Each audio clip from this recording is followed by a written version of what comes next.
Hey guys, what's going on? Toby here, and today I'm going to be showing you how to export an animation from Blender using the Cycles render engine into After Effects. And it's very easy and simple to do, but a lot of people have been asking me exactly how to do it. But once you know how to do it, it's fairly straightforward. It's just a matter of figuring out the settings, because it's not as straightforward as it would seem to do it. But once you figure it out, it's fine. So I'm going to show you how to do it. So I've just got a little animation here of a cube going across. I'm assuming you've made your animation already and you just want to export it. So what you want to do is over here in the render settings is obviously change the resolution to whatever you want, the frame rate to whatever you want. I'm just doing it on 25 frames per second.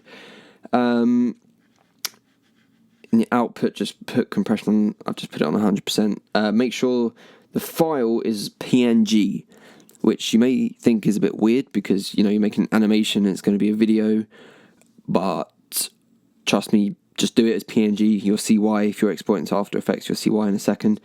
If you want, like the background to just be the alpha. I think they changed it. Like I figured out, you basically make sure under the film setting, put transparent. Make sure that's ticked, and then when you render it, the background will just be the alpha channel, and it won't be the world material that you've got. But it will still, the objects and everything in the scene will still be illuminated by the world material, so that's quite cool. Then the next thing that you'll want to do is go to your output. That's it for the settings, really. Go on your output. I've already done this as a test, but just make a new folder wherever. Just in fact, I'll just show you how to do it anyway. Okay, if I go new folder, and I'll just call this export test 2. So nice empty folder. So now if I press accept, then what you want to do is press animation, and it will start exporting.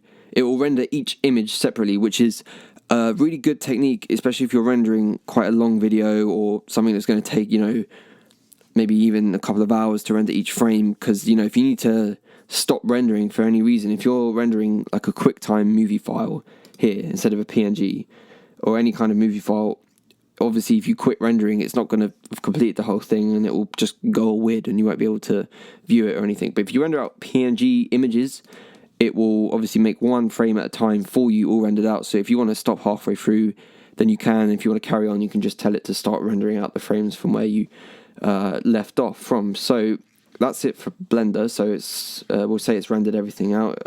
As I say, here's one I prepared earlier.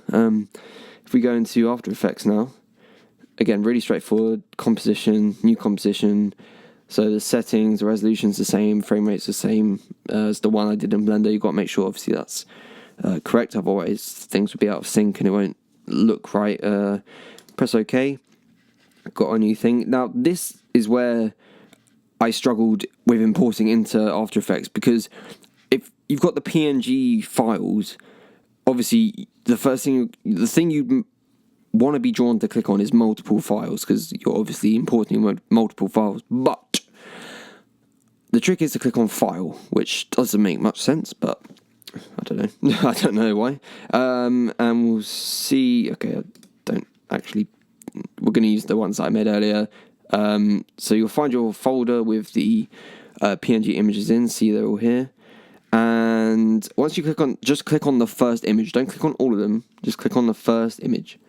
And you'll see down here, it will tick the box saying PNG sequence, and it just recognizes that it's a PNG sequence. If for any reason the images, it's done them in, it just automatically gives them names, so 7, 8, 9, 10. If they're out of order for any reason, just do force alphabetical order and it will do that for you, but everything's in order. So if I click on the first one, click on open, you'll see it's automatically, basically, if I drag that into the timeline, and magic, you'll see it's got the entire animation all in one sequence, and you can do what you want. You can add color grading, whatever you want, put a background underneath it, just do anything you want to do in After Effects with it. But you've got the fully exported animation from Blender Cycles into After Effects. So as I say, quite straightforward. Just a few steps, just a few key things you've got to remember. So just remember to make sure that you put them as PNG images, not a movie file, PNG images, and then you export the animation as that, and then just import file, and then click on the first image and go from there. So yeah, very straightforward. I hope this was helpful. If there are any problems, then let me know. I'll try my best to help you out. And yeah, that was how to export correctly, and what I find to be the most efficient way of exporting from Blender into After Effects. So thanks for watching, guys, and I'll see you in the next one. Bye bye.